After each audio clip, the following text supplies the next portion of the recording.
What's up mga kaidol? Nagbabalik si Banatidoy mga kaidol. At ito, i-update natin to si Harry Roque mga kaidol. Kasi sikat na po si Harry Roque mga kaidol. Si Harry Roque mga kaidol, nagtangkang pumuslit papuntang US mga kaidol.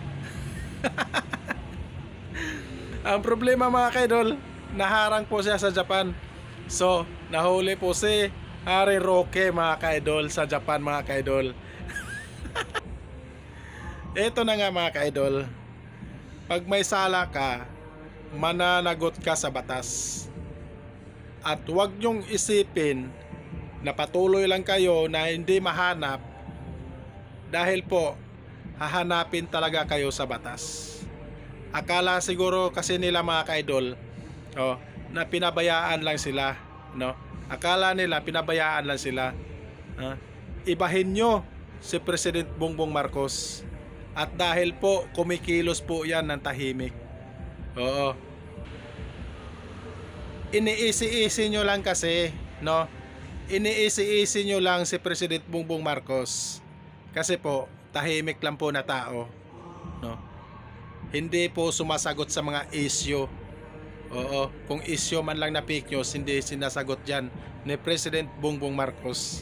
Ganyan po ang aming mahal na Pangulo, no? Oo. Ito si Harry Roque, ang tagal na po nagtago nito si Harry Roque mga kaidol.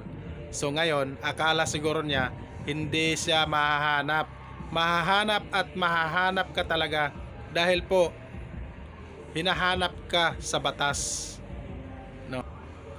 So ngayon mga kaidol, nahanap na si Harry Roque mga kaidol, no?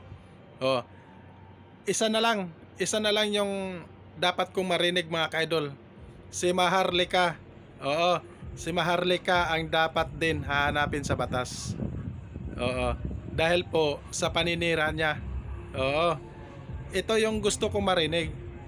Yung mahanap na po si Maharlika. Oo, masaya to, excited to pag mahanap na po to si Maharlika, no? Isa din yan si Maharlika mga kaidol.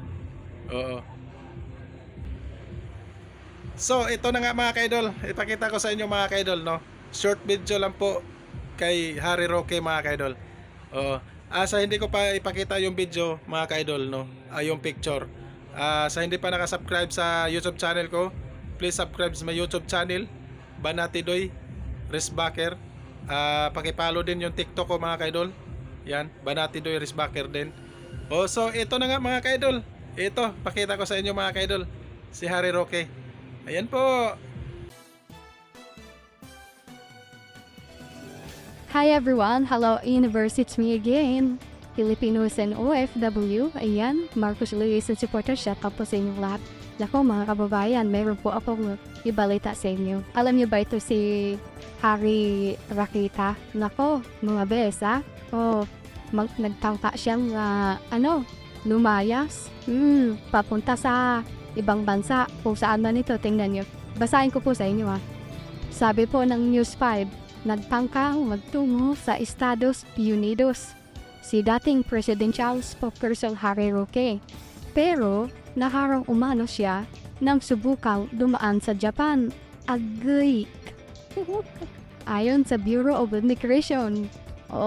Akala nyo Akala niya kasi guys hindi kumikilos ang Pilipinas. Diba? Alam nyo naman kung ano ang ibig kong sabihin. Siguro, mga kababayan, talagang ang Pilipinas and Japan ay mayroong pag-uusap.